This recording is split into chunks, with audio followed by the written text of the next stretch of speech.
हाम्रो के भन्छ आइडी क्लबको एउटा हाम्रो वेबसाइट बनाएको छ होइन त्यसको लागि हाम्रो कलेज इन्फ्रास्ट्रक्चरमा डिप्लोयमेन्ट कसरी गर्नुहुन्छ भन्ने हाम्रो एउटा प्रपोजल छ होइन हाम्रो आइडी क्लबको हाम्रो वेबसाइट चाहिँ किन चाहियो भनेको होइन हाम्रो आइडी क्लबको एक्टिभिटिजहरू अलिक ग्रो हुँदै गएको छ हाम्रो विकली हाम्रो प्रोजेक्ट नयाँ भइरहेको छ होइन इभेन्ट्सहरू भइरहेको छ त्यसरी नै हाम्रो एउटा डिजिटल प्रेजेन्स पनि होस् भनेर होइन हाम्रो डेटाहरू कहाँ छ हाम्रो अहिले आइडी क्लबको वेबसाइट त्यस्तो केही छैन इन्फर्मेसन खोज्नु भने हाम्रो वाट्सएप ग्रुपबाट हेर्नुपर्ने हुन्छ या हाम्रो फेसबुकै कलेजकै वेबसाइटबाट हेर्नुपर्ने या फेसबुकबाट हेर्नुपर्ने हुन्छ होइन त्यसरी नै नोटिसहरू स्क्याटर्ड भएको छ होइन त्यसरी हाम्रो अब सेन्ट्रलाइज नोटिस होस् भनेर हाम्रो वेबसाइटबाट नोटिस स्टार्ट हुन्छ त्यसरी अब हाम्रो मेम्बर्सहरू कतिजना छ त्यो सबै ट्र्याक गर्नु पऱ्यो मलाई पनि कतिजना छ एक्ज्याक्टली थाहा छैन को छ त्यो थाहा हुने गाह्रो हुन्छ धेरै जानुभएपछि होइन त्यसरी नै अब अफिसियल प्रोजेक्ट्सहरूलाई पनि आर्काइभ गरौँ होइन हामीले के भन्छ आइडी क्लबमा हामीले कतिवटा प्रोजेक्ट गरिरहन्छ तिनीहरू के गरेका छन् भनेर हामीले त्यो स्टोर गरिराख्नु होइन पछिको नयाँ नेक्स्ट मेम्बर्सहरूलाई पनि रेफरेन्स लिनु सजिलो हुन्छ होइन त्यस भनेर हो अब नेक्स्ट अब हाम्रो गोल भनेको हाम्रो सेन्ट्रलाइज आइडी क्लबबाट प्लेटफर्मबाट बनाउनु भयो होइन हाम्रो त्यही हुन्छ अब डिजिटल म्यानेज अपरेसन भनेर अब हाम्रो चाहिँ के भन्छ रेगुलर मिटिङहरू हुन्छ होइन त्यसमा अब हाम्रो के भएको छ त्यो मिटिङमा तिनीहरू रेकर्ड गर्नलाई को आएको थियो भनेर त्यस्तो मेन्टेन गर्नलाई हाम्रो वेबसाइट पनि युज हुनेछ त्यसरी हाम्रो अटेन्डेन्सहरू ट्र्याकिङ हुन्छ होइन अब सेसनहरूमा के भएको थियो तिनीहरू ट्र्याक हुन्छ होइन अनि हाम्रो प्रोजेक्टहरू पनि के छ तिनीहरू कसरी भएको छ अनि हाम्रो रिसोर्सेस भन्नाले हाम्रो के भन्छ सोसियल भिजिट हुन्छ हामीले त्यसमा हामीले एडिसनल के भन्छ टिचिङ रिसोर्सहरू बनाएको हुन्छ होइन त्यो हाम्रो वेबसाइटमा पनि स्टोरी राख्नुहुन्छ होइन त्यसै गरी हामीले ट्र्याक गर्नुहुन्छ अनि हाम्रो सिस्टम चाहिँ हामीले सिएमएस वेबसाइट बनाएको होइन त्यो चाहिँ अब हाम्रो अरू क्लबमा पनि युज होस् भनेर हाम्रो सोसियल क्लबमा पनि युज होस् भनेर होइन अहिले हामीले इम्प्लिमेन्ट गरेको चाहिँ आइडी क्लबको लागि यहीँ फोकस गरेर बनाएको हो होइन त्यो फ्युचरमा चाहिँ अरू सोसियल क्लबहरूलाई पनि युज गर्न मिलोस् भनेर हो अनि हामीले यो चाहिँ अशोकले डिस्कस गर्नु अब हामीहरूको आइडी क्लबमा चाहिँ हामीले के बनाएको हुन्छ भन्ने कुरा हो अनि यसमा चाहिँ फर्स्टमा हामीले डाइनिङ वेबसाइट कन्टेन्ट म्यानेजमेन्ट राख्नु थियो जसमा चाहिँ हामीहरूको फ्रन्ट एन्डको कुराहरू चेन्ज गर्न मिल्ने जस्तै फोटोहरू इभेन्टहरू त्यो चाहिँ चेन्ज गर्न मिल्ने खालको छ अनि मेम्बर म्यानेजमेन्ट सिस्टम भन्नाले त्यो मेम्बरमा चाहिँ एड गर्ने त्यसलाई डिएक्टिभ एक्टिभहरू कसरी गर्ने त्यो कुराहरू राखेको छु अनि सेसनल एटेन्डेन्स ट्रेकिङ भनेर चाहिँ त्यो हामीहरूको जस्तै हाम्रो स्कुलमा चाहिँ त्यो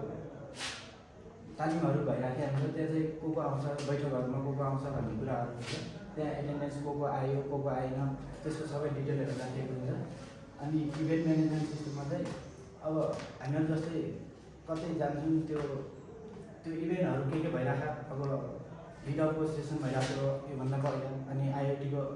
भइरहेको चाहिँ त्यो चाहिँ यहाँ इभेन्टमा चाहिँ राखिन्छौँ अनि रिसोर्स म्यानेजमेन्टहरू चाहिँ अनि रिसोर्स म्यानेजमेन्टमा चाहिँ हाम्रो अब के रिसोर्सहरू त्यहाँ छ अनि के सिक्न पाउँछ त्यो योबाट भन्ने कुरा जस्तै हामीले बुकहरू केहीहरू राख्न सक्छौँ होइन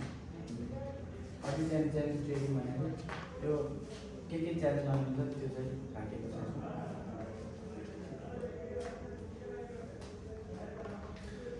अब हाम्रो यो आइडी क्लबको यो वेबसाइट चाहिँ के काम गर्छ भने अनि अगाडि भने जस्तै हो सबै मेम्बर म्यानेजमेन्टहरू गर्छ त्यहाँ मेम्बरहरूलाई राख्ने अनि को आयो को छ भन्नेलाई त्यस्तो हुन्छ अनि ट्र्याक सेसन एटेन्डेन्समा चाहिँ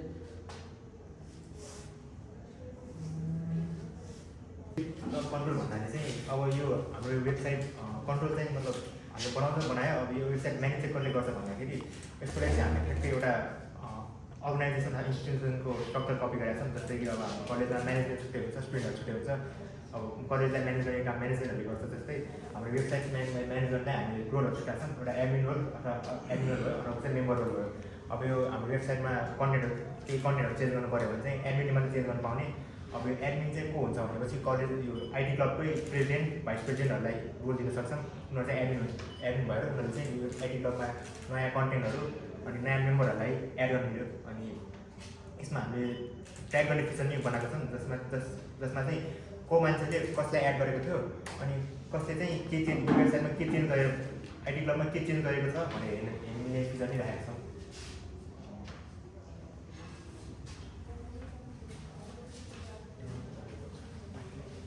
हाम्रो अब टेक्निकलीमा हामीले के गरेको छौँ भनेर डिस्कभर छ होइन। हाम्रो ब्याकेन्डको लागि च्याङ्गो युज गर्छ, हामीले च्याङ्गो टेम्प्लेट युज गर्छौँ होइन। सिम्प्लिसिटीको लागि सिआरएसको वेबसाइटको लागि च्याङ्गो टेम्प्लेट नै रेडी गर्नुपर्छ। अनि हाम्रो डेभलपमेन्टको चाहिँ हाम्रो प्रब्लम दिनुहोस् भनेको हो। अनि हाम्रो डेभलपमेन्ट इन्भाइरोमेन्ट चाहिँ हामीले एसक्युएलआई युज गरेको छौँ सिम्पल भएको हुनाले। अनि हाम्रो प्रोडक्सनमा चाहिँ हाम्रो माइएसक्युएल छ। हाम्रो कलेजको डिप्लोमेन्ट्स हुँदा पनि माइएसक्युएल युज भएको हाम्रो सिमिलरिटीहरू हामीलाई म्यानेज गर्नु सजिलो हुन्छ प्रोडक्सनमा। अनि हामी डिप्लोमेन्ट सिप्यानलबाट गरिरहेको छ, त्यही कारण हामीले सिप्यानलमा मैले रिसर्च गरेर पाइथन एप भन्ने अप्सन छ होइन।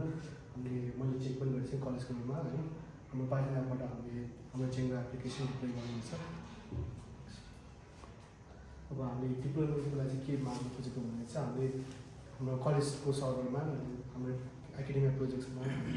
डिप्लोय गर्न पाऊँ। त्यसपछि हाम्रो सब डोमेन आइडी क्लब राख्नु पाऊँ भनेर हो।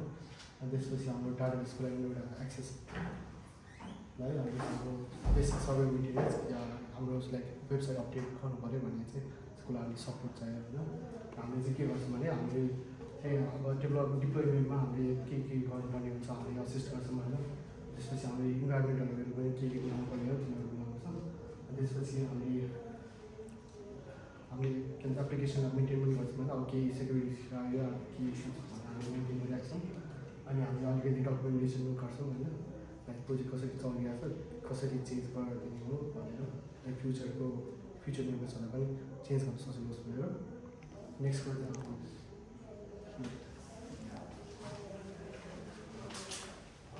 यो प्रोजेक्टमा हाम्रो कन्ट्रिब्युसन उनीहरूको कन्ट्रिब्युसन हेरेर चाहिँ मैले चाहिँ ब्याकएन्डमा युआरएलहरू राउटिङहरू अनि त्यसपछि भ्युजहरू डिफाइन गर्ने काम गरेको थिएँ। अनि त्यसपछि अशोकले चाहिँ ब्याकएन्डमा त्यो मोडलहरू त्यो डाटाबेसको स्किमा डाटाबेसमा कस्तो हुन्छ त्यो डिफाइन गर्ने काम गरेको थियो। अनि अकल दाइले चाहिँ हाम्रो यो ओभरअल आइटी क्लबको पुरै आर्किटेक्चर, त्यसपछि युआईहरू बनाउने, अनि त्यसपछि हामीले अशोक र मैले लेखाएको कोड मिल्छ कि मिल्दैन भनेर चेक गर्ने, इन्टिग्रेसन गर्ने, त्यसलाई मड गर्ने काम चाहिँ अकल दाइले गर्नु भएको थियो। अब यो हाम्रो यो पुरै कम्प्लिट मतलब पुरै यो फर्स्ट भर्जन मात्रै हो यो हाम्रो आइटी क्लबको वेबसाइटको। यसलाई पछि फ्युचरमा गएर यसलाई अझै अपडेट पनि गर्नुपर्छ। सो अपडेट यो चाहिँ डिफ्रेन्ट अपडेटको पोसिबिलिटीहरू छ, जसमा हामीले हाम्रो आइटी जस्तै पब्लिक इभेन्ट रेजिस्ट्रेसन छ एउटा चाहिँ, जस्तै कि हामीले आइटी क्लबको वेबसाइट हाम्रै आइटी क्लबको वेबसाइटको थ्रु अरू पब्लिक इभेन्टहरू अथवा अरू ग्यादरिङहरू भइरहेकोमा रेजिस्टर गर्न मिल्न पाउने। अनि अर्को भनेको न्युज लेटर सिस्टम, हरेक हप्ता अथवा हरेक महिना केही आइटी रिलेटेड न्युज सबैलाई पठाउने अथवा अपलोड गर्ने आइटी क्लब वेबसाइटमा। त्यसपछि मल्टी क्लब डिजिटल सिस्टम भने चाहिँ यी अब आइटी क्लबको वेबसाइट बनिसकेपछि अब जस्तै हाम्रो सोसियल क्लब पनि छ, स्पोर्ट्स क्लब पनि छ नि त। अब उनीहरूको लागि त्यस्तै वेबसाइट बनाइराख्नु परेन, उनीहरूले हाम्रै आर्किटेक्चर कपी गरेर स्पोर्ट्स क्लबको लागि वेबसाइट अथवा के भन्छ सोसियल क्लबको लागि वेबसाइट बनाउनु मिल्यो। अनि अर्को भनेको त्यो एनालिटिक्स भने चाहिँ अब पछि गएर स्टुडेन्ट मेम्बरहरूको एटेन्डेन्स रुपाएर हामीले त्यो कतिजनाको कति प्रेजेन्ट भएको छ अथवा कति एक्सन भएको छ त्यसको पुरै एउटा चार्ट जस्तो बनाएर देखाउनु मिल्यो। यसबाट अब कलेजलाई चाहिँ के बेनिफिट भयो भनेर डिस्कस गर्छौँ। यसमा चाहिँ अब एउटा भनेको चाहिँ अब कलेजको अब एउटा पुरै हाम्रो अनलाइन एउटा डिजिटल आइटी क्लबको डिजिटल फुटप्रिन्ट जस्तै भयो अनलाइनमा। अब अनलाइनमा एउटा हाम्रो आइटी क्लबको वेबसाइट छ भनेर देखाउनु मिल्यो कलेजले अरूलाई स्टुडेन्टहरूले। त्यसपछि अर्को भनेको पुरै स्ट्रक्चर वेमा अब आइटी क्लब स्ट्रक्चर वेमा काम गर्ने हो। जस्तै कि अब केही नोटिसहरू केही अनाउन्समेन्टहरू पठाउने बेला वाट्सएपको थ्रु पठाउन भन्दा नि अब